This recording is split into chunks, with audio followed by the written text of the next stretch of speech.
What's up, my fellow flyers? Welcome back again to another episode here on FPV Raw. I'll be your host here, Ruben, and today I finally got a guest. Holy crap. I got Nick Lang over here. He's going to help me out here and talk about the cinema and incorporating that into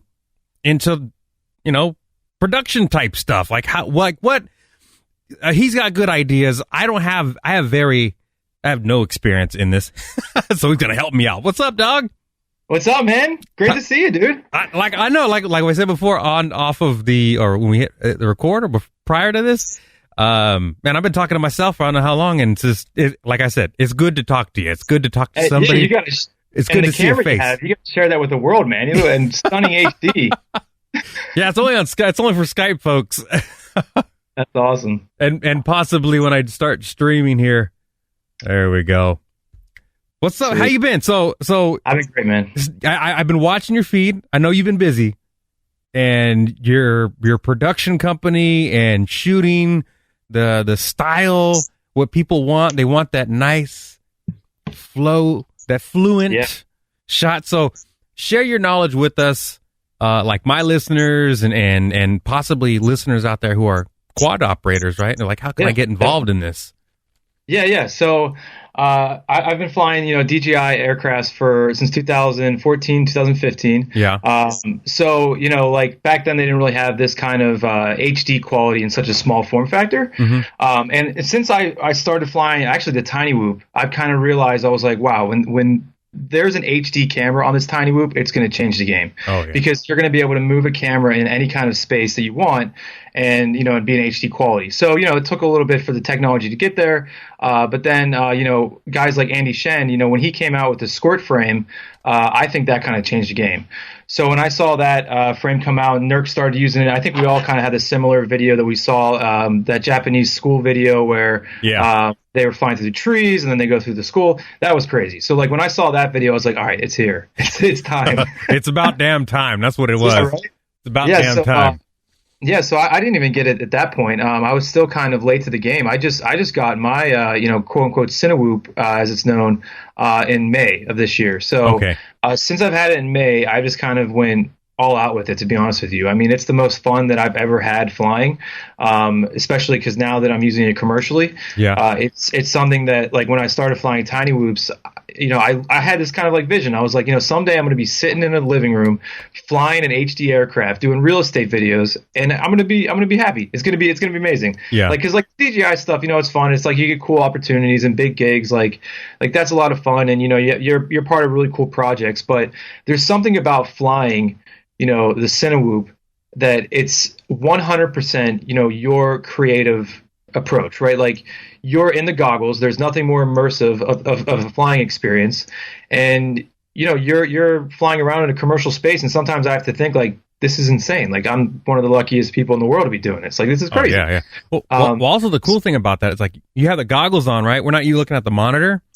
So whatever you're seeing through the actual goggles, like you're up close and you can gauge things a little bit more. And plus it's immersive for the actual operator. Instead of looking at a screen, I know the screens, some people like the screen. But when you got the goggles on, you're like, all right, I'm going to make it flow like that. And then the audience is going to be like, oh, that, I feel that, I feel that flow. Yeah, so like the DJI pilots, they're used to the screen monitor, and I'm finding that it's definitely a whole different. I don't think you can fly the Cinewoop as accurately with a monitor. Mm-hmm. You definitely have to put the goggles on. So I think people that are coming from DJI crafts like the Inspire 2 or the Phantom or the Mavic, whatever you're flying, or heavy lifters, definitely get yourself a pair of goggles and just start out with a Tiny Whoop, because you're talking about like that immersive feeling, and you have to understand kind of your size in that space whenever you're flying around. Like you have to know, all right, can I hit that tree gap? Can I go through that doorway? And that just comes with stick time. So luckily, being obsessed with flying Tiny Whoops, I've kind of got used to that, flying through a very, very small area and feeling comfortable about it. So for the guys that are coming from, the pilots that are coming from like a DJI aircraft, it's just a learning curve. It's nothing that is impossible to do.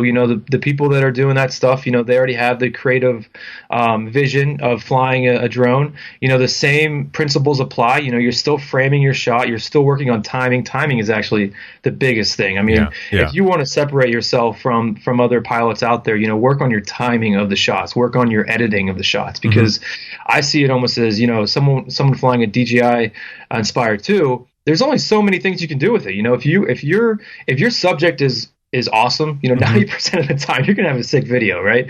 It's one of those things. So I think when it comes to the transition into the Cinewhoop world, it's more about timing, really, and timing and editing, and really just having the viewer have an experience that you're having in real time. Does that make any sense? So like, what's cool about it is the video that you're watching on your screen is exactly what I saw.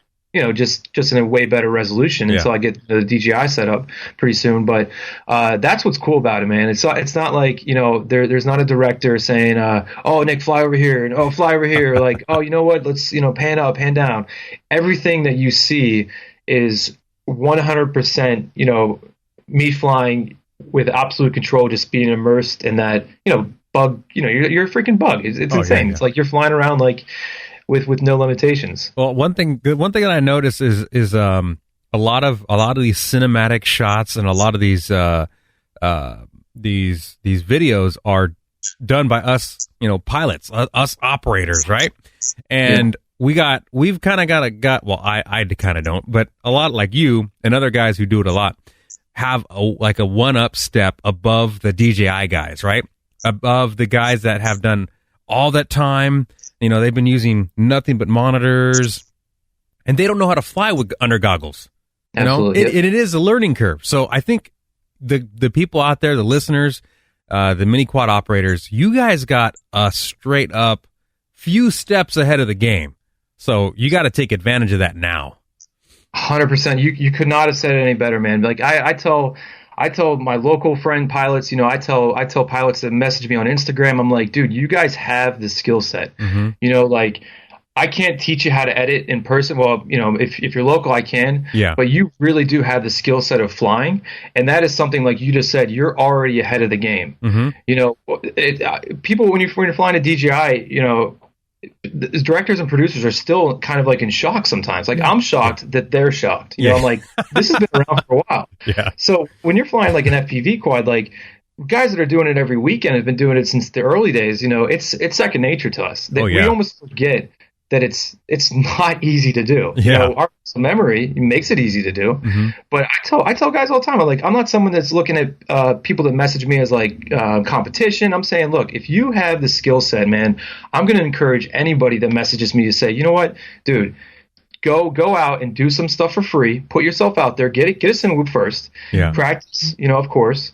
And then find a friend that has a sick house or something like that, or find a family member that has a clean house, and fly through it, and title it Real Estate Fly Through and put it on YouTube, because that's how it starts. And I think that guys aren't just they're pilots are afraid to almost make that step, because I think that they're intimidated by the editing side. And I think they're intimidated by the connection side. And like, oh, who's going to hire me? And like, oh, I don't know if I could quit my job. You don't have to quit your job. Most of the fly-throughs I did, early on were completely free. I'm still doing fly-throughs for free or for barter service. Like it's not something that you have to go out there and start making, thousands of dollars. It's all experience. It's all experience. Exactly, man. And you can't teach that, and you can't replicate that, because what happens is that if you've been flying since 2014, you have 5 years of experience. Okay, and that's something that puts you way ahead of the game, especially with all the autonomous stuff that's going to be coming out. You already have that skill set, so you've already put the stick time in. And all you have to do is just say to yourself, I want to do this. I want to take a risk. I want to start marketing myself on the weekends or whatever, taking small side gigs, and just take the leap. And then you do a few shoots for free. You show that to a bigger client or a cooler location, and then it just snowballs. Like you have to be flying in your backyard at first, and then it's fall foliage out here on the East Coast. Like now's the perfect time to just go out there and say, I'm going to fly through those trees right there. And if you crash, you crash. Who cares? Yeah, like I said, it's experience, and you're using your own imagination to kind of create your own landscape of, you know, what you want to make up, right? If you want to like cut the audio and throw in, you know, some fall weather type stuff, some rain, you know, whatever. It's your time to be creative and practice, and you're not hurting nothing, right? You're not doing any freestyle. You're just floating through the trees. You know, find a path. You know, practice. Exactly, and like that's a great point, because if you watch my videos, you know, I'm not doing crazy flips or anything like that's definitely awesome to do, and that's fun, and I enjoy doing that. Yeah. But in my fly throughs, you're not going to see me do a lot of that, because like you're saying, it's more about finding the line, finding that flow, and then telling a story. So like you're saying, you add, you know, a little bit of sound effects. With the timing, I can't stress enough the importance of timing a shot. Really can make, you know, a shot, you know, location, timing, sound effects, and that line you're following. You know, it's something that a lot of guys, they have the stick time, and that's the thing that you have to do, put the time in. There's no excuse. You just have to put the time in, and most pilots have that already. So all they have to do is just figure out, this is the flow. This is my flow. Like if you look at all my videos, man, they're pretty similar in like the style, right? Like they're not all similar, you know, location or like what I'm doing, but like there's a certain look to it, and a lot of that has to do with, you know, Real Steady, of course. Yeah, everyone knows about Real Steady. There's tools out there to make, you know, your footage look like that, and it used to be like, oh, that guy uses Real Steady, that's not a real pilot. Ugh. And I'm like, come on, man. Like it's all about the end product, and if the end product, exactly. Yeah, it tells a story, and Real Steady Go, you know, is literally changed the game. Yeah, I mean, you're not going to tell a freaking, you know, the guy that shot Terminator, like, you can't use a freaking car rig to shoot that, you know? It's like, what are you doing? It's like, at the time, you need that shot. Right now, this is what we're using because it's so small. You don't need an expensive boom anymore. I mean, we're literally witnessing technology in the small scale. DJI has kind of led the way with their sensors and what they can produce with that 4K, that tiny sensor. GoPro is killing it right now with its image stability. And it's like, you got to freaking take advantage of it, man. There's money to be made out there. It's like shooting. Remember that Star Wars video, the quad video back in the day? Oh, of course. Yeah. It's like, the woods. If you don't do it, no one's going to freaking know. Right? So if you can shoot an epic freaking movie, possibly, you know, somebody's going to look at me and be like, damn, that's badass. Like, we need to recreate that for my movie. Dude, you're hitting it spot on, man. And like what you said is like the sensors and taking advantage of the time now, because DJI, I don't think people understand how much money and research that DJI has. They're not to the point right now where they can create something that can do like a fly through shot. But I tell you what, man, if you see the promo for Skydio 2 and just knowing that the sensor technology is out there, like Intel's got the technology, dude, I'm not stupid, man. DJI will without a doubt come out with something that could do something similar to what we're doing right now. And I'm not saying that like it's going to happen tomorrow or in 2 years. It's going to happen. I don't know when. Maybe it's 10 years. You know, maybe they never do it, and you're still going to have to, you know, put a lot of stick time in. But like you said, man, I couldn't have said it better. You have to take advantage of it now, and I'm so glad I did, because I was watching videos of, you know, like Johnny FPV and like Air Blaster and Gab and Nurk, and I was like, man, dude, that's insane. Like I want to be part of that, dude. Like that's crazy, what I want to do. It's crazy. And I would have been, you know, if I didn't, you know, take the jump in May and say, all right, I'm finally doing it. You know, I was flying wings more than anything. I was flying wings and tiny whoops. Yeah, you know, I didn't even have a 5-inch in May. Like I was just like, you know, all right, I'm gonna get to a center whoop. I've seen enough. I can't take this anymore. I need to be a part of this. Like it looks too much fun. And the fact that guys are getting paid for it, you know, that was also an incentive, because this is, you know, my business is aerial cinematography. Exactly. So it's my bread and butter. So why not add another tool set, you know, like the Cinewhoop that is producing the fly-throughs I'm doing. That's, dude, I mean, I couldn't be in a better space. I really feel like I'm supposed to be doing exactly, you know, what I'm supposed to be doing. That's a bad way of saying it, but it's the next step. It's the next step. It's a transition. And like you were saying before, how like I know DJI is, you know, kind of leading the way. Was it Skydio? Skydio 2, yeah. Skydio 2 has all those sensors on there, but one thing that none of them will have is the actual human being intuition. The actual, you know, let's just say the director's like, we're going to move this windmill, right? You're going to fly through the windmill, and it's got to be timed just right. the Skydio, the DJI is the processor is gonna bug out. Yep, it's gonna bug out, and I mean, they're gonna fail. Yeah, it doesn't factor in, wind. Like today, I was shooting at a car dealership, and we changed the entire shot idea halfway through, because we're like, all right, well, you're on location, and you figure out a line, you're like, you know what, it's just not doing what I it's not grabbing the attention that I wanted, right? Yeah. And so we switched up the entire shoot. We were working with more of timing, so we had one of the salesmen walk out of the building, and I had to figure out, okay, there's an exact time where I have to tell my spotter to give him the cue, and then my spotter, as I flew through the car, my spotter went under the drone, caught the drone, I cut, and then this car salesman set his line, and then I shot up in the air. You couldn't do that with an autonomous setup. That's too very much, true. like you just said. There's too much human input on it, and there's things that change. Like we were dealing one run, there was too much wind. The next run, it was fine. When you're flying inside, or if you're flying outside, and then you go through an open car, your quad, as soon as it goes through there, if you're not going quick enough, it's gonna act crazy, because you're going from outside with wind, all of a sudden to nothing, and then back out to wind. So you're right. I mean, if people can just find their kind of flow, as people call it, whatever, and just say, that's the look of all my videos, that's kind of the feel. Yeah. I think that's the best way to go about it. And you can see it with guys like I said, Air Blaster, Johnny FPV, Gab, all those guys, man. Oh yeah, they're freaking. They're in a good spot right now. They need to take advantage of that. And I'm waiting. I'm really waiting to see like a fellow FPV guy on like Mission Impossible, right? Like you remember when he was like climbing on the freaking rocks, right? Like you had to hire a helicopter to do that. Yeah, dude. I mean, it's only a matter of time for the GoPro to have like 4K image, like a really good processor in it, and be like, damn, it's so small like now. We don't need a helicopter, like to see it, Mission Impossible or Fast and Furious 20 or something like that, right? It's only a matter of time to see one of our fellow FPV guys out there to fly in something like that. You know what I mean? Uh-oh, what happened? What's that? Hello? Oh, it like linked and I thought you said it.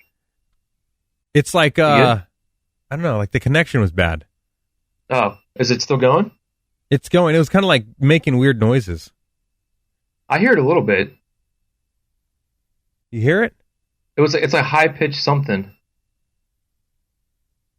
How about that? It's gone now. All right. No, the Skype was doing like a bloop. It was going bloop. That's weird. I hear a little feedback. On here. All right. Anyways, I was talking about some bullshit about. Well, you were saying that like like incorporating it into like movies like Mission Impossible, and I think what separates FPV footage from DJI or any kind of gimbal setup is incorporating that roll. You know what I'm talking about? Yeah. Like, helicopter, like you can roll like that, and like, sometimes you just put it in a fixed setting so you get that roll, and that's more of like a true flight, man. Like you and me are wing guys, so like we love that kind of like roll, kind of like we incorporate that into all of our flights. Where something with a gimbal, you don't have that. And what's funny is when FPV started becoming popular, DJI pilots started to incorporate roll into the gimbal shots, and like it's like, oh, that's a cool kind of look. So you were getting that great quality, but you're right, man. It just comes down to technology. So it's just like when you're looking at the Tiny Whoop when it first came out, there was nothing HD quality, and then Andy Shen came out with the Cinewhoop, and we're putting a GoPro on it now. And production companies, some your local small businesses, you can get away with GoPro footage, and there's definitely movies that use GoPro footage, but I'm seeing like companies out there in LA putting out GH5 on their X frames. Like it's just it's getting there. Yeah. So the skill set for someone like that has 5 years of experience FPV, those guys that are doing it right, they're gonna hire people that can fly that, because they understand that if you're on set, you're dealing with insurance, you're dealing with everything. You have to have gimbal fingers to be able to pull that stuff off, and that only comes with stick time. Yep. But it's just a technology thing, man. It's like if you can just work with what you have right now, and right now it's the GoPro for me. Yeah. And I'm doing a lot of small businesses. I'm doing a lot of just my own passion projects, and I know that someone's going to see it. I don't know who, and someone's going to give me a cool opportunity. It's just, just a Yeah. matter of time. Get your feet wet. Now, are you stocking up on GoPro 6s, or are you looking at the 8? So I was a late bloomer, man, in the Real Steady Go and Hero 6. So in May I had the Hero 7, and it wasn't until about a month ago I switched to Hero 6, so I was able to Real Steady Go. So I was still using the original Real Steady. And people don't even know, man, like the original Real Steady, that shit came back out. That shit came out in 2014, 2015. I remember it. Taj does not get enough credit for being like one of the legit, pioneers in this industry. Well, I mean, he does for sure, but I don't think people like realize that, he was doing this before anyone was even flying mini quads, man. He was using his Real Steady on big, octocopters that didn't even have a gimbal. Yeah. And you look at some of that early stuff, man, and it's like, whoa, this has already been available. Oh, like, yeah. I had the program back then. I remember when it came out, and I'm like, dude, cause I didn't want to buy it because it's expensive. And I was like, well, how can we get it on our wing videos, right? Because our wings were like wagging, they're like wagging back and forth, womp, womp. And we're like, damn, how do we get rid of that? Right? How do we get rid of that? And we were looking at that. It just costs too much. But now it's everything's coming into place right now. It cost too much, and it required a specific setup. Like you couldn't just run it on your laptop. First of all, you need After Effects 2014, which isn't even supported by Adobe anymore. So the only way I'm able to do it is because I haven't updated that specific After Effects. I just downloaded the CC after the fact. Yeah. So I still have it on my PC, but man, the workflow, man, you're talking about 14 hours for like a 1 minute clip just to get it, to the point where it's ready to be put in Premiere. Oh, dude, it's insane. It was insane. All of my videos in the reel that I put out, the fly-throughs by Nick Lang Media, there are only a few shots in there that I've actually used the Hero 6 with Real Steady Go. All the other stuff was the original Real Steady. So there's hours of work to that, of just stabilizing. So how is the Real Steady Go? Is that like through an app, or is it through? So Real Steady Go, it's $99, which is a great price point for what it does. Yeah, that ain't bad. You download the program, $100, and you can do a trial too. So like if you're thinking about it, download the trial, and then I'm sure you'll be sold. You're sold in after the first try. And I don't want to like plug for a referral or anything, but if you use code Nick Lang, if you use code Nick Lang, you'll get $5 off. No, go for it. It helps them out. Yeah. So Real Steady, you have the program, and what's great about Real Steady Go, man, like I get to appreciate it just a little bit more because I used the original Real Steady for so long. Yeah. Where oh my God, man, I can't tell you how many times I would export something and think it was fine, and I'd watch it on a proper monitor exported, yeah, and I'd be like, oh my God, I messed up, and I'd have to restart it. So Real Steady Go, the best way to do it is to read the file right from your SD card. I picked that up from Finky. So you open the program. It's just super simple. There's a load video button. You click the load video button. You go to your SD card. You upload it that way. And then what it does is actually reads, I guess, the gyro data. So it's actually reading like the metadata. And that's why it only works well with the Hero 6, because the Hero 7 incorporated Hypersmooth. And I think that kind of messed all that metadata up. Or GoPro probably knows who Macintosh is and was like, man, we got to cut this guy out. Things are Real Steady Go. So you insert the footage, and then in with the Hero 6, you just have to put what's called 2 sync points. Yeah. So you put one at the beginning, you put one at the end, and both sync points you have to be moving forward. You don't want any like rolls or any yaws like that. So all my videos now, the first part of my video, I'll make sure I'm going straight just to kind of sync up. Yeah. For lack of turn. And then at the end of my video, I'll also make sure that I fly straight for a little bit. But dude, I'm telling you, you upload that footage, or you insert that footage in Real Steady Go, and within 5 minutes you have a perfectly smooth, if not better job than the original Real Steady, and you're ready to edit. So every time I do it, I'm still blown away, and it's great because I get to appreciate it coming from After Effects 14. So anyone complaining about Real Steady Go, I don't want to hear it. Been there, done that. What's next? Yeah, man, and like the lock horizon, like. There's a setting in Real Steady Go. You click the button, and dude, your horizon will not like roll. Dude, that's crazy. I like a little bit of roll, but there was one video I did, Britton Hill, the grand opening weekend, And I tried it out, and dude, I mean, it's gimbal quality for sure. You get a little bit of warping on the side, but like I said, you can crop it out, right? You can crop it. You'll lose a little resolution. I guess that's the only downfall of Real Steady Go is you can't export to like ProRes or anything. Yeah. You're essentially just taking the GoPro file and a little bit of compression, so you're not getting like the ProRes file that I was getting out of After Effects 2014. Yeah. But in my mind, man, most content's viewed online. I don't think it's too much of an issue. Yeah. But yeah, and if if it comes down to using it on a movie or something like that, I'll be fine at GH5 hopefully. Not something a little bit bigger. Yeah. The was it the GoPro? So I have the GoPro 7, and well, it was working good, but just like today, I went flying, believe it or not, and both flights it froze at like 3 minutes, and the other one froze at like 6 minutes. So I'm like, oh, what the hell? GoPro still has these bugs, which bugs the hell out of me. And I mean, the hyper smooth is nice on the 7, but I'm curious to see what the 8 is. But the 8's a little bit fatter, which I don't like. Yeah, because they throw it changes the mounts we got to use now. Yeah. Because everyone, especially a wing, sometimes you'll incorporate that mount in the CG on that wing, and you got to put a whole new mount on it. Then you got to wait for somebody to design the mount, and you got to print it yourself. And there's always going to be like, I should have printed it this way. They gave you like an extra, I don't know, 1/8 inch thickness for those little plates that fold up, and so that's on the ass end of it, and it just doesn't seat right now.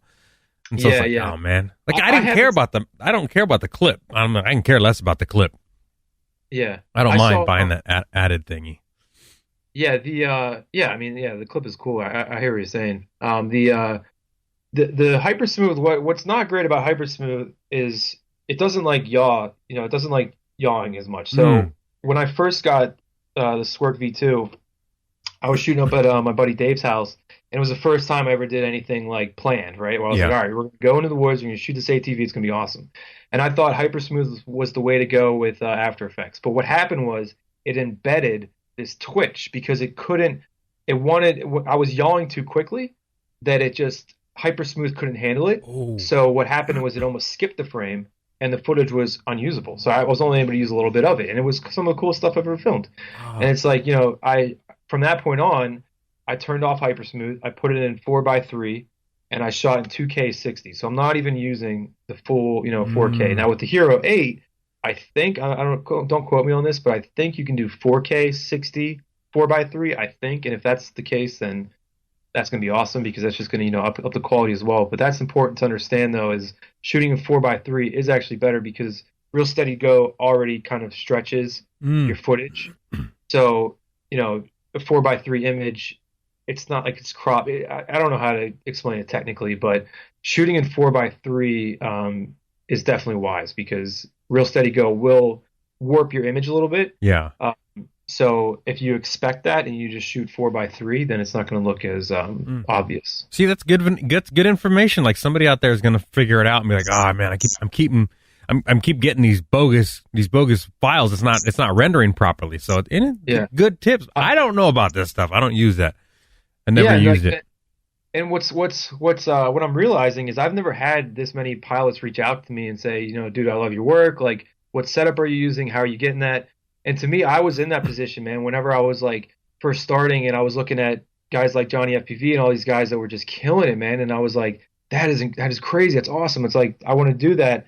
And, like it's hard when you get that many messages, it's hard to respond to everybody, but it's extremely cool. The fact that I can take the time and I say, I'm going to, respond to them because in my mind, the more people that do fly-throughs, the more producers and directors will see it. Mm-hmm. So it's all about like when I realized doing a lot of aerial cinematography with the Inspire 2 is, like I said earlier, there's times on location that the director, the producer, it's their first time using a drone, and it might be even big production.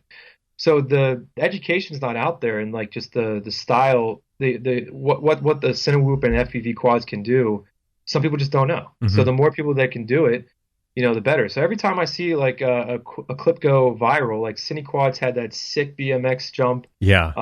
I mean, when that went, that was like, awesome because it's just more people on those Instagram pages that share that.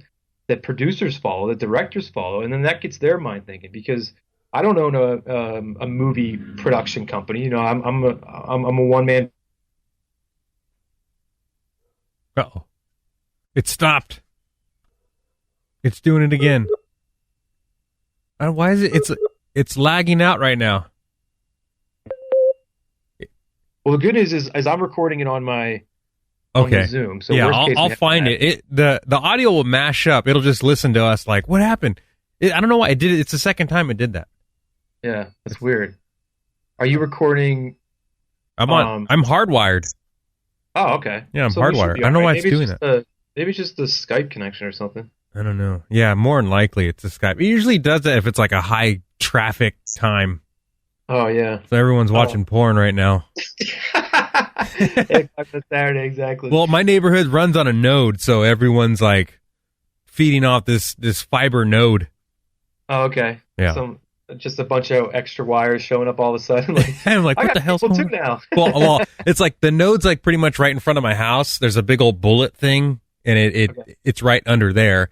And then my house gets fed, and then the neighbor house gets fed, and then so everyone's. Oh, maybe that's where that frequency, that little that hiss is coming from. It might just be. I think that one's probably like wire or something. Yeah. Or it's a little buggy. If I touch one of the cables, it'll make a noise. I don't know. Usually, it's audio. Audio is like touchy.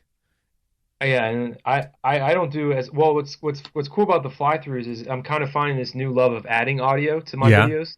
Because I'm, taking out the prop, obviously, because no one wants to hear that. No. But that's definitely 50% of it. Adding a good soundtrack and adding, sound effects, dude. That takes longer than the flight itself. Yeah, because you got to get clips of every little thing you want to add, and you got to get good, clean audio, so you're out there hunting. Yeah, dude, it's a scavenger, man. And like the old Pro Golf, which is probably one of my favorite. That took hours, of like I would have headphones on, and I would in video I would be flying past the bush, so I was like, okay, and pause. All right, now add the sound effect right there. Oh man, fade it out as it gets further away. Like those the fly throughs I do, they're best. If you have headphones on. I don't put that in my videos, but like if you do, you kind of pick up all these like subtleties. Like in the Britton Hill opening weekend video, I actually recorded my own voice, like as a patron, being like, "Oh yeah, I'll have the Cabernet Franc."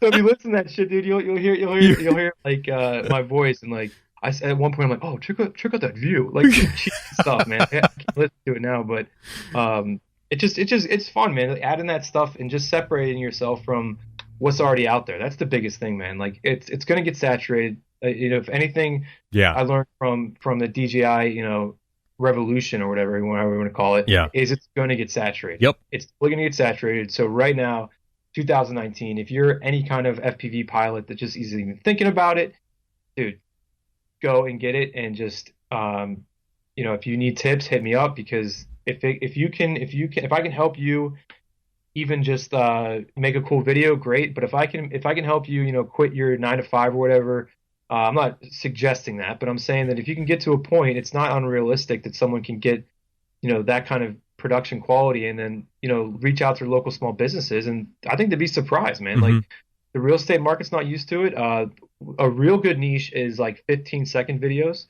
Because of, YouTube advertising, you can go to a client and say, I have this great idea for a 15-second video. They're going to be like, what? A 15-second video? Oh, well, we did that before, but that cost us $5,000, 6 days of production. We got a ton of shots, but it was so cut up. I'm like, no. I'm talking about one single clip that's going to just blow people's minds because of the fact that I'm flying through a very small space within the first, 3 seconds or so. It's going to grab the user's attention, and then they're going to be drawn in. Yeah. And like that's a conversation that you need to have with clients, because like I said, you have to educate the clients. Mm-hmm. And a lot of it is going to be the first time that clients are experiencing FPV.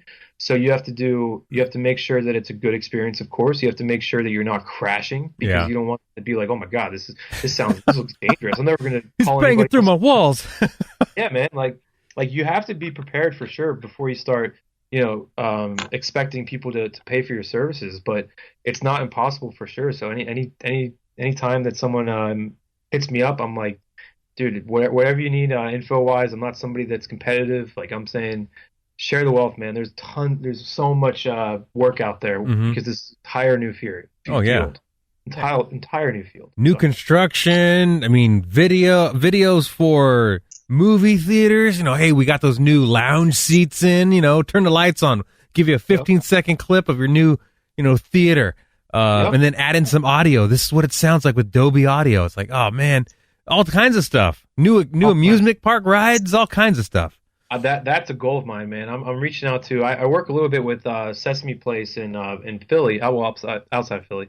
And they weren't ready for it the last time I proposed. Like I do regular groundwork for them. Like I cover their events and do just regular edits for them. They weren't quite ready for it last time I brought it up, but I didn't really have a reel at that point. Now that I have the fly through demo reel, I'm gonna reach out to them again in the spring and say, hey, here's my track record of using this technology. This is exactly what it looks like, because that's what people don't understand. You have to show the clients. This is the outcome, man. Like you can tell somebody, even in my emails to potential clients, I'll say, I'm like, look, it's really hard to explain. It's not like a DJI drone that just hovers in place. This can show off your area in a completely unique perspective. It's almost like a virtual 360 tour that no one has to click around. There's definitely a way to kind of explain it through email or for phone calls, but it's something you have to see. Yeah. So it's short emails I send out, and I'll say, I should do a lot more, but I don't. I just send out an email saying, hey, I found you on Instagram. It looks like you guys just opened. Here's some samples I did for this grand opening, or here's a sample I did at this mini golf course, or here's a sample. Here's all of the samples I did. Here's me chasing a dirt bike through the woods. The more times you can kind of shoot and create a reel, you'll find that when you start looking for clients, your footage is going to fit in one of their categories that they're looking for. So I have the real estate. I have enough real estate examples where I'm confident saying that, Mr. and Mrs. Real Estate Agent, here's what I do. I see that you're doing 360 tours, and I see that you're having what they call fly-throughs, put that in quotations. This is what I call fly-through, and it's one continuous shot, and I'm flying out of windows, and I'm flying through small spaces. Like I said, just educating the client, and I think people will be really surprised on the amount of opportunities out there. Yeah, and they're getting the Cinewhoops are really, they're really protected now. Now they've got the shielding on the sides, and they're able to move really slow. Before we were just using props, and we had the prop guards and look all cheesy, but you could still do some damage. Like now it looks pretty. It's just like a straight thrust down. And it's like a cone. And you don't have to worry about the sides getting scuffed up too bad. But I can't emphasize it enough to invest in good quality, 3D prints, because I had some crap prints, and the props will definitely cut through those. You hit a tree and it'll cut through for sure. But yeah, it's definitely streamlined. Now, the only thing that is, I guess, a downfall of the ducted quad, which I ran into today, actually, is the wind. Anything above 7 miles per hour, 10 miles per hour. Yeah. You can fly for sure. And I have the Geyser as well that has a 5S setup, bigger motor. So that helps a little bit. But there's something about flying the ducks that it just doesn't work in the wind, man. Yeah. It doesn't work as well. So most of the shots indoors, you're completely fine. But if you're bringing it outdoors, that's also setting expectations with your client, saying, all right, well, we can do it this day. Most drone guys are used to worrying about rain, because the DJI drone can handle up to winds up to like 20 miles per hour, no problem. Yeah. But now it's more of, it's a great, beautiful day, but the winds are 15 miles per hour. And they're like, oh, well, we have a drone guy that he flies 20 miles per hour. It's like, yeah, totally get that. But this is a different way of flying, and this is a different quad, lighter quad. But yeah, it's only going to go, up from here. And thank God for designers out there and people in the community like Andy Shen. I get my quads from Quad Standard Labs in Troy. He's done 2 builds for me already. And that's the other thing too. Like for the people that are coming from the DJI world and they're intimidated by building quads, there are tons of options out there to just get you up in the air at first. I definitely recommend learning how to do it so you can solder and like fix things. Like I have no problem like fixing something that's wrong. I can identify and fix it. But if you need something quick, or if you need something, that you just want to have somebody do, so you just have that peace of mind. And I'm someone that says, if someone out there is doing it better than me, why not have them do it? They're going to do it right. And then I get it. And then I fly, because that's my skill set, and that's what I'm really good at, is flying. And yeah, it's, there's a lot of options out there, and if it wasn't for guys like that, man, we would all be stuck with DJI, and that's a serious thing that people don't realize with a company like DJI is once they grab hold of the market, they become a monopoly, man, and they'll become the guys in the community. What will happen with that is the smaller guys that are doing really innovative things will be put out of business because they can't keep up with their research and development of putting like an HD system in, And what's going to happen is if we don't keep supporting, the guys that are already in the FPV community, the innovation will stop, right? Yeah. So we're going to be stuck with a certain quad setup, like a DJI quad. And I don't know if anyone has had the experience I had reaching out to customer service and DJI. Dude, you might as well just drive to China and buy a new, or fly to China and. Well, they're only about making profits. That's their only goal. They're so big now. It's all about profits. They don't care about the customer now. It's like Apple. But I would say the good thing is that there's people out there, the creators, the DIY guys. They're always going to make something. And let's just say, like we were talking about the wind, right? Like the Cinewhoops can't go in the wind, depending on the side skirts. But you can always, do an open quad, without the skirt. And that, it'll handle the wind a little bit better. But, someone might make an actual gimbal, right? An actual, I don't know, a mini gimbal for this type of stuff to increase, that stability. I don't know. I'm just guessing. Well, no, I mean, you're making great guesses because it's already, people are doing it. I mean, like you can put, what's the Osmo Pocket or whatever? I've seen a local guy put that on. Yeah, the Osmo. Osmos? Yeah, Osmo Pocket. And it's still, what happens with that is like those gimbals really want to, stay locked forward. So if you yaw too much, it will kind of throw it off. Mm-hmm. But one of what's a really cool innovation is the cheater quad, quote unquote. I don't know who came up with that. What's a cheater quad? So the cheater quad is 2 FPV cameras on a geyser or a squirt. So you have one in the front and one in the back. And what you're able to do is you're able to program that to one of your switches, that if you hit a switch, it will change the FPV view, and it will also change your flight direction. So you flick a switch and it will go to the back camera and you fly forward, and the motors will, reverse whatever. I didn't set it up. I had Troy from Quad Stand Lab set that up too. But it's sick, man. I got a switch that I flick a switch. And then now I'm flying forward. Now I fly backwards, and he puts a gimbal, servo gimbal, not like a 3-axis gimbal, but a 1-axis gimbal that will just take control of your pitch. Because if you're flying forward, you switch cameras, then you're going to be pitching back, and if you pitch back too much, the GoPro is going to be pointing up in the sky. So he has a servo that, as you flip the switch, the camera will still be locked. And in my Britton Hill grand opening video, I incorporated that. So like I'm flying towards the chandelier, I flip the switch, and then I go out the door. And if you watch it, it's like, wait a second, how the hell did that happen? It's cheater quad setup. And you said too about the ducted quads, and having why not just have like a 5-inch that can handle the wind better?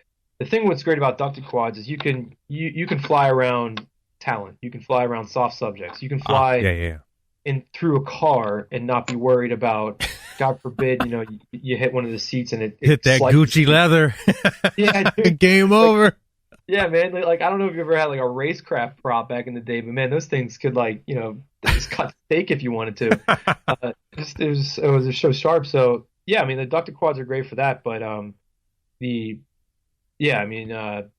where I was going with that, but yeah, anything that doesn't have the ducted quads is definitely great for wind. You can do a lot of high speed, a lot more high speed stuff with that. Yeah. More freestyle stuff too. You can flip the squirt or the geyser, but like a non-ducted quad is going to give you better results for that. And like I said, that's also a different style that if you find your flow that way, if you're a great freestyle pilot, learn to just have a little more throttle control and maybe, time your flips instead of just doing like Tony Hawk Pro Skater, like, oh, check out this trick. Oh, check out this trick. Oh, check out this trick. Oh, I got 100 points, whatever. Think more of like, why not incorporate that trick into a cool line and just have it fly through a bunch of trees. And then all of a sudden, you're split S-ing under the tree. Like even simple stuff like that. You don't have to go all out and just, make your viewers dizzy by watching a bunch of flips. It's cool, talented, but you can definitely still keep that freestyle flow and incorporate it in a cinematic way. Yeah, I'm still waiting for us wing guys to kind of get involved and get called up to the big leagues, because like mini quads are nice, you can get those shots, but I want to see them incorporated with a long range, steady, like super steady shot, like real steady type, and just like hitting a ridge as long as you can. Now I know range is an issue, but just a long freaking shot right in the range or right in a wave, right in the coastline, just for an opening scene, just nice and low, steady shot. You got the trailer running, or not the trailer, but the credits running, the opening credits, and then following a car, and then you cut the wing long range shot, and then you get into the quad, and it's like, you know. I could be a director, man. Well, I'm like sitting, I'm like writing notes down. I'm like, all right. What am I doing here in the garage? Dude, man. Like, yeah, dude. And like some of the stuff you're already saying, man, like you've been in the hobby long enough. You see it. It's obvious to us, man. It's like you know the capabilities of what a wing can do. You know the speed they can get. You know that they can outperform a quad when it comes to speed, when it comes to distance, when it comes to battery life, but pretty much everything. Yeah, when you merge them two together, though, could you imagine, like, what would it look like, right? What would it look like?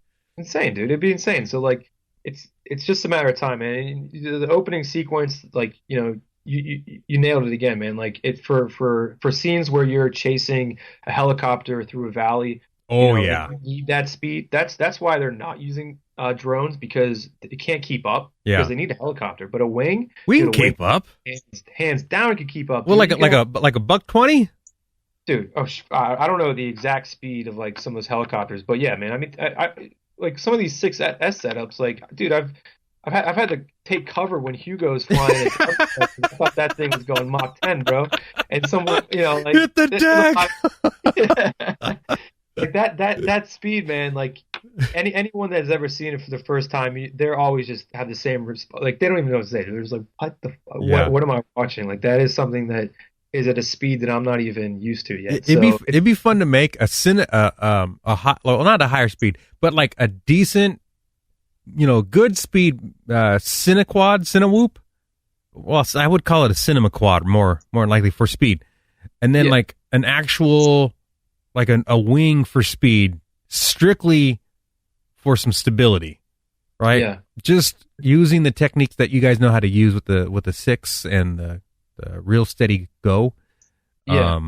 Well, I think for wing footage, I think Hypersmooth works a little bit better with wing footage, in my opinion, because you're not, you don't have, yaw. Yeah. Like it's kind of I mean, you can kind of like, well, if you're not educated, you'll be like, oh, it looks amazing. But if you've been in the game, you're just like, oh, there's a little bit, okay. It's there, but it's. Yeah. But yeah, I mean, it's good enough. It's good enough, I guess. Yeah. And I mean, when you're talking about having a quad that can kind of keep up and do the same thing on a larger scale. Yeah. Like I said, like the X frames out there that production companies are going to be putting the GH5 on. It's definitely happening. You have big enough motors, and something that's aerodynamic like that, and you're definitely going to be keep up speed with some of these bigger requests. But yeah, the wingman, oh dude, I would be. It's funny. I just posted on one of my Instagram stories. Like, to me, like I'm someone that's very aware of turning your passion into a career, and kind of the risks of doing that, because you suffer burnout sometimes. Like you just don't have the passion at times. When you're flying boring jobs or whatever. And it's crazy to hear that and not being and be like, oh my god, how is it boring? It's like, dude, it's just if you do it long enough, you fly Inspire around long enough, you're like, all right, I'm kind of over this, whatever. Yeah. But with wings, I still think that's kind of like that will always be my hobby, quote unquote. I don't think I'm ever going to get to the point where I'm like flying wings and being like, all right, I'm kind of sick of this, because I still don't like. I'm like you, man. Like I'm waiting for somebody to put a GoPro on a wing and do something that is incorporated into a short film or a movie. You have to start locally, of course, and just expand after that. But I agree, man. Like just the speed and the distance you can cover in a wing, and the efficiency too. Miles, like 5 miles would be easy. Yeah. 5 miles is nothing. especially because of helicopter chase. Think about the logistics that go into like flying like a long range quad. Like you set up and you're in point A, and then you're cruising, and yeah, you get to a certain point that's far, but you still gotta come back, man. Oh yeah, oh yeah. Like a wing can do triple that sometimes. What did they do? It was Independence Day. Remember where they were filming Will Smith? He was like driving that Jeep in the middle of nowhere, hauling ass to the base. And he had that freaking carcass in the back of his trunk. Well, it wasn't a carcass. Yeah. Dude, something like that. The quad, it would be perfect for it, man. It's just a matter of time. And I think the more people that recognize they have the talent to do that, the sooner it's going to happen for everyone. I'm waiting for a new Thelma and Louise 2020 or 2020 where they ride off the freaking edge holding hands. You're just like shooting that shot.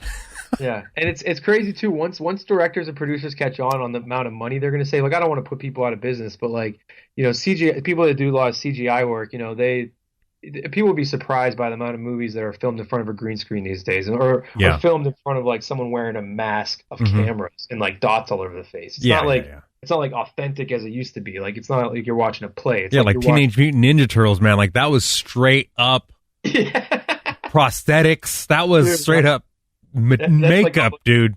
Yeah, dude. They ain't doing that no more. Style almost like it was almost like they had to make it look animated, and it was through makeup and stuff. And and what's happening is you're adapting. So like, all right, if Hollywood is doing a lot of CGI stuff, all right, well then adapt to it. If you want to work in Hollywood, then approach a producer or director and say, hey, look, I can get you this kind of shot. And imagine what you could do adding CGI. Yeah. Like if you could do an Avatar type shot and just send them like some few links to your wing videos, and you have an epic location, and you show them the vision and you tell them what is capable, they're going to be like, oh my God, I didn't think this was possible. Like, this is something we'd have to plan out for weeks or months, and we'd have to pay $10,000 for 2 hours or something like that. Dude, you would be able to make your own company and just have a group of people, and then like the movies would have to go to your company, right?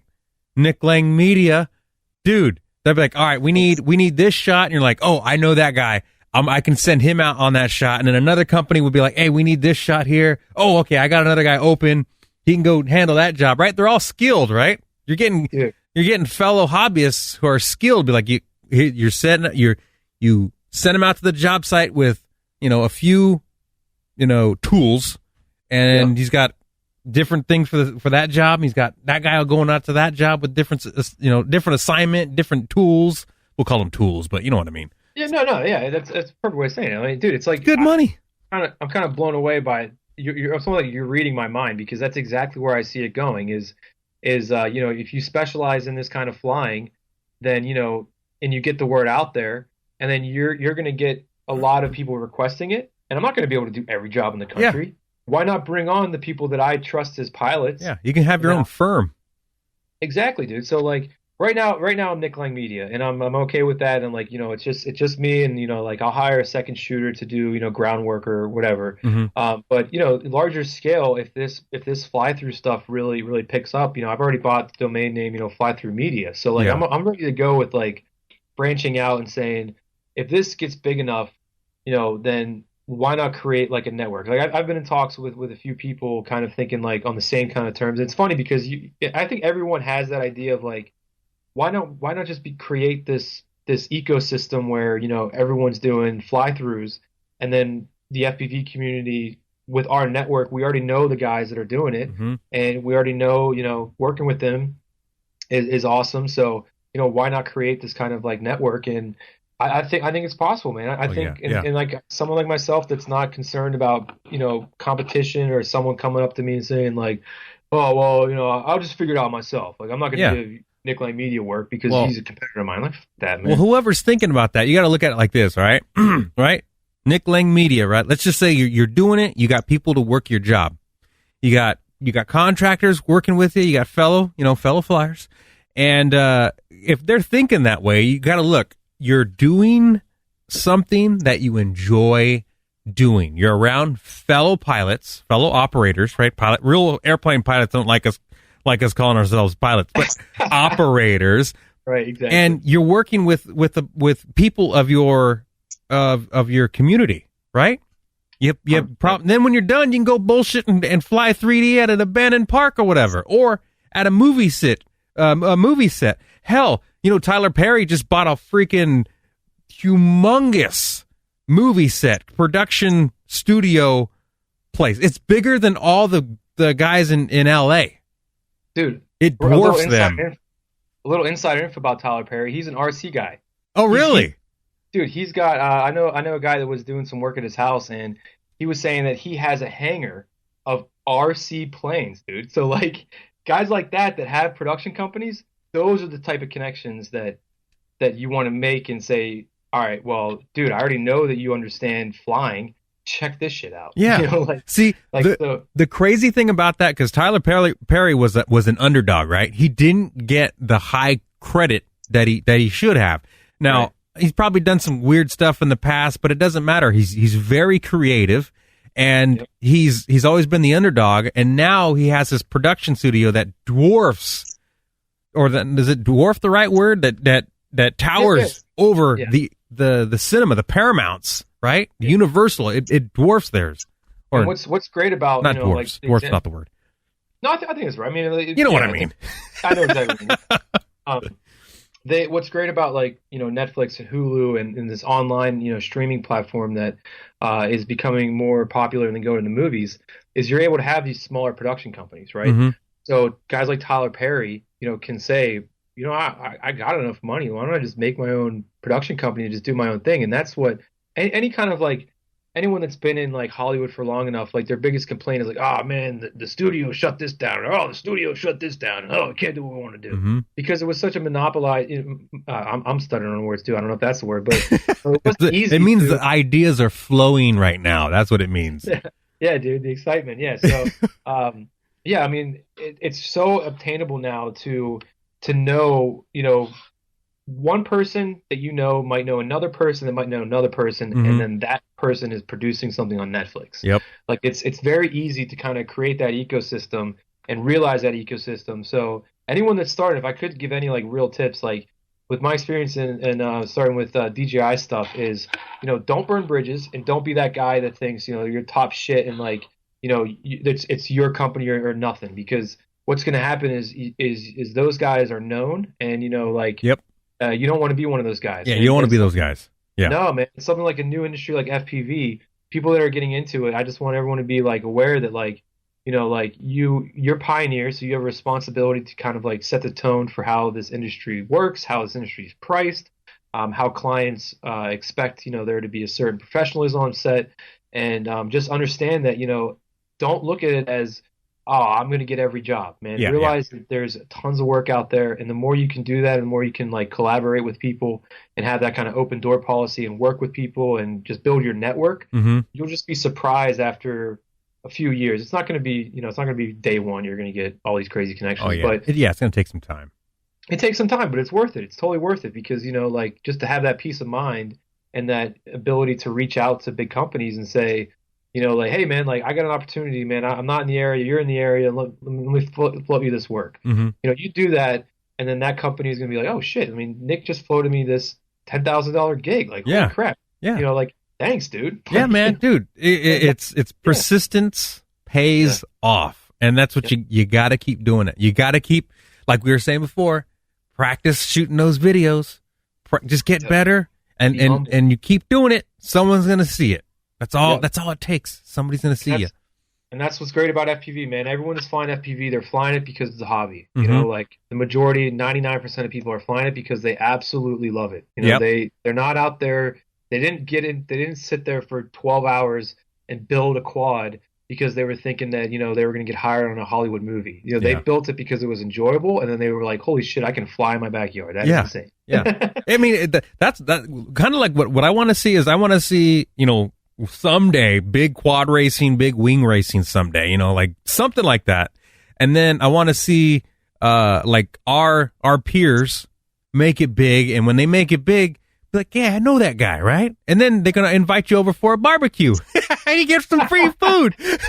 Yeah, dude, I I could agree more, man. It's cool, so cool seeing the guys on DRL, and like what's really cool is that it's getting popular. Like I'll be on a shoot and then someone will come up to me and say, "Oh man, I seen this on ESPN." I was like, yeah, dude, like those guys, man, they're the shit. And they're really good at what they do, and like we all kind of, I keep thinking of like nationals in 2016. We were all kind of there as like as a group, and it was the first time where a lot of us got to meet each other. Yeah. And like you think back now, man, like that was something that none of us were even aware of. Yep. Of where we would be now, and the people we met at that drone nationals, and like as much shit as that event got, like, oh, it wasn't run correctly, dude. I don't care. That was one of the coolest events because you got to meet everybody in the hobby that right now are making it big, and then you can say like you were at one point on the same level. And like, like they're the same dudes. They're not like, they don't have these big, well, most of them don't have this big ego or anything like that. It's still, they're still psyched to do it. And I think that, anyone that's getting into it, just kind of have that kind of humbleness. Don't have an ego about it. Yeah.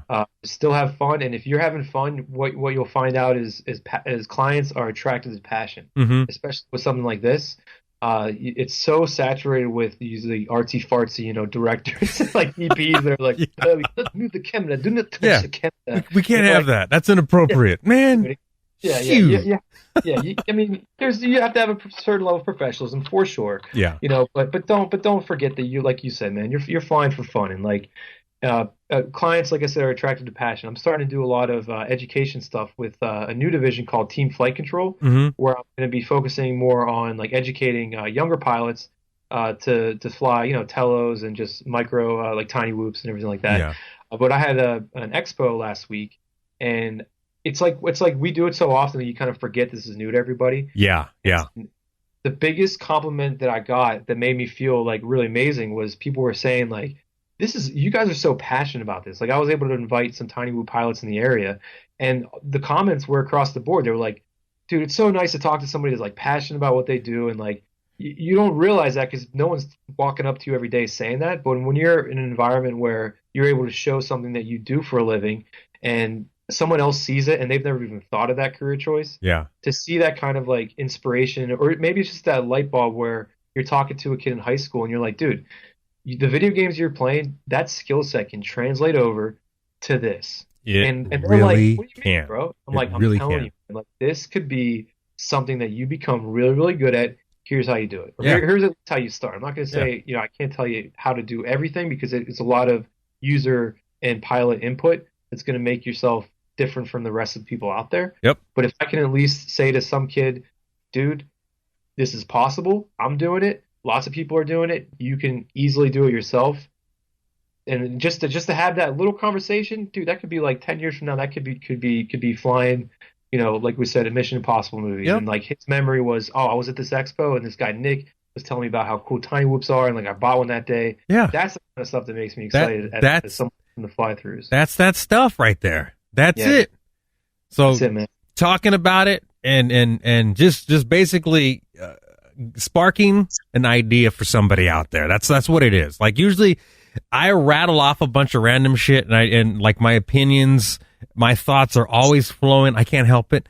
But if you don't talk about it, man, keep them flowing. You know what I mean? Well, if you don't talk about it, they get bottled up, and then you're not going to, help somebody discover, hey, that's a good idea. Oh, I didn't look at it that way. Oh, I didn't know I can do that.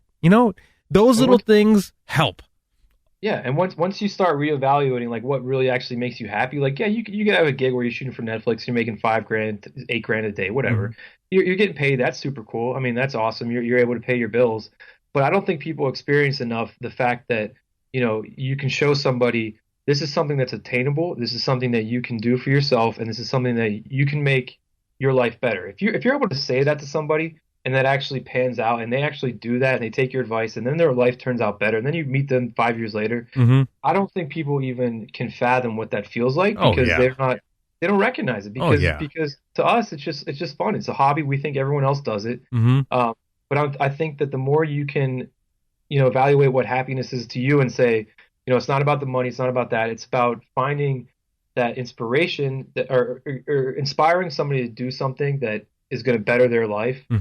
Dude, that feeling, it's a damn good feeling. It's a damn good feeling. You can't buy it. You can't bottle it up.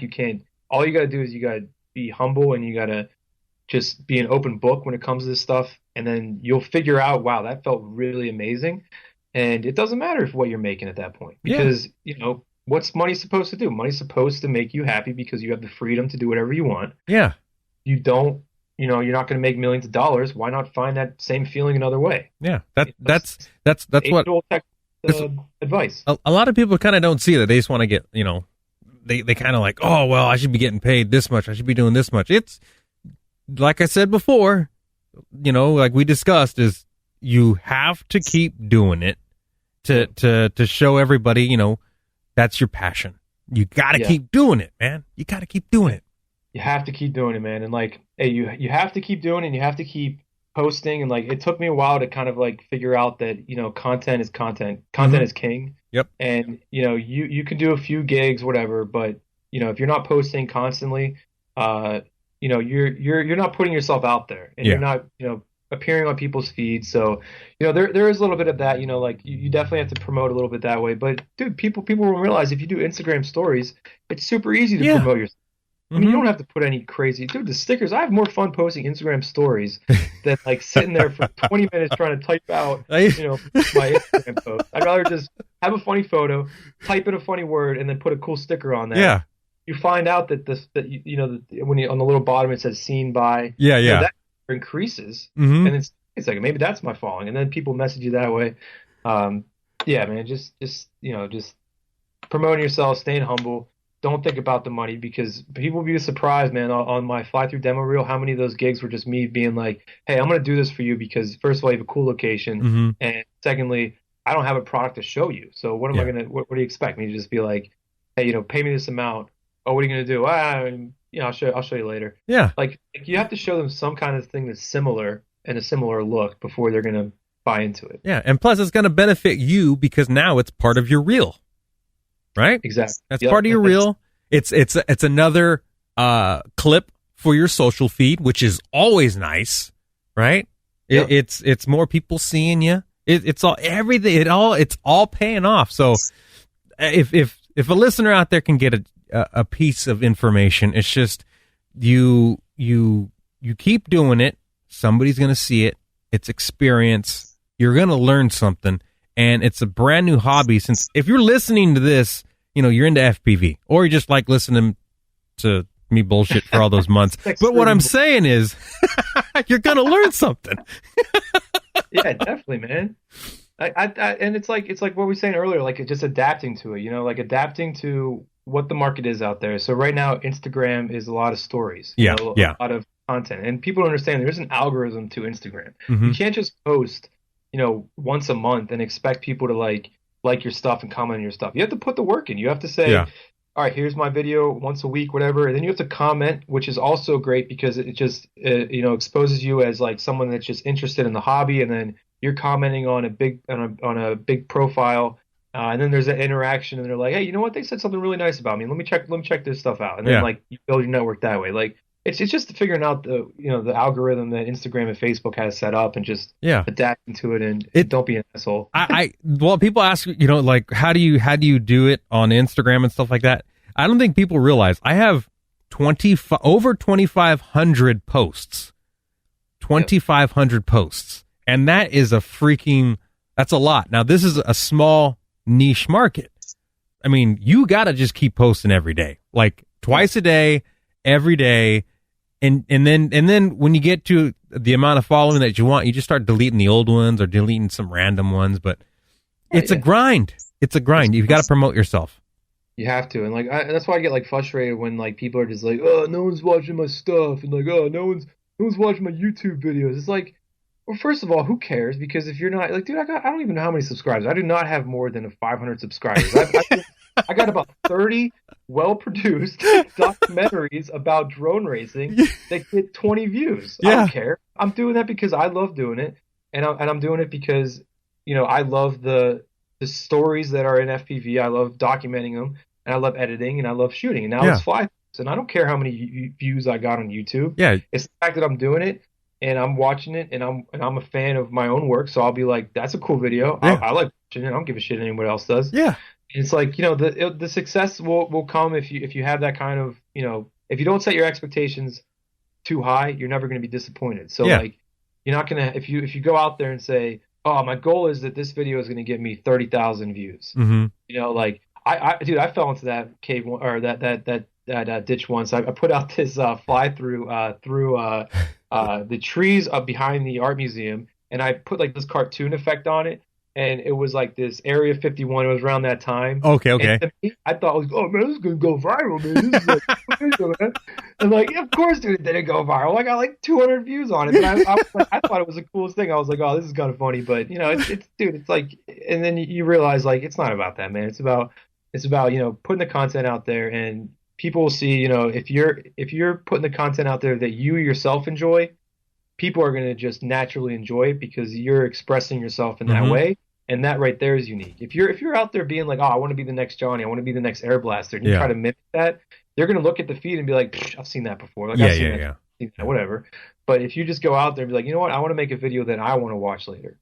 That is what people will gravitate to, and you know, after that, everything will just fall in place. So, it just takes time. All right. Well, let's see. Any closing information for any of the listeners out there that you can provide that you think might help somebody out there? Even though we've talked quite a bit about, you know, Cinewhoops and I mean, I think we touched on a lot of it, man. And like your insight too, man. Like you're a great source for these. You already have these ideas of like how to, you know, become successful and like the way to approach it and just like the potential of it. I think the biggest thing I can say is just get out there and do it. You know, get good at a tiny whoop, get good at a Cinewhoop, then get good at whatever is next. You know, like just start basic. Don't try to impress anybody but yourself. Focus on that. Don't try to make a lot of money at first. Understand that it takes a little bit of time, and if you understand that, you won't be disappointed. So that's the best thing I can do, man. Just have fun with it. And we're at a point now in 2019 that, dude, the fact that we're even alive and able to like pick up a controller and then go to a car dealership and say, hey, you guys blocked off the entire day for this toy that I've been flying, like, it's insane. That is the coolest feeling. You do realize I'm flying a toy, right?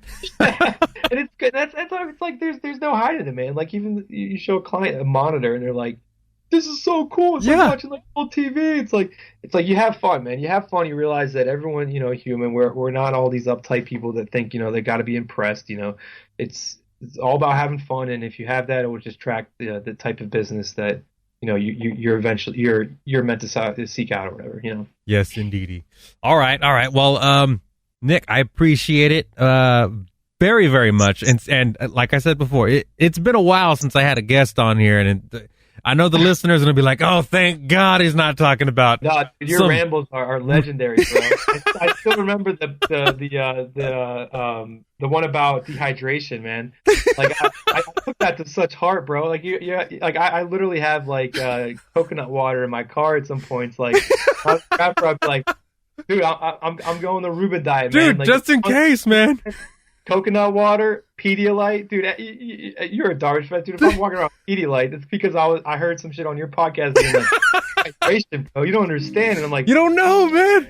And you start pissing around. You're like, oh, I gotta take care of my body. I gotta drink, man. That's what dude. And dude, keep the rambles up, man. I can't help it. I can't help it. But you know, this, I think somebody's gonna listen, and they're gonna, you know, look into this. They're gonna find you. I'm definitely gonna put your links here in the show notes and all that good stuff, so they'll be there. If you have any questions, Nick Lang Media on Instagram, YouTube, Facebook. Yep. And you have a website, right? Yeah, just nicklangmedia.com. So Nick Lang Media across the board. Okay. You find me through Facebook, through Instagram, wherever. You'll find them. You'll find them. All right, buddy. Well, thank you very much for taking the time out of your Saturday. And I appreciate you having me on, man. And chatting with me. I appreciate it. All right, bro. All right. For all you listeners out there, again, links will be in the show notes. And hope you guys enjoy this one and not listen to me freaking talk about nothing. But I appreciate it. And you guys and gals, have a good one. Peace.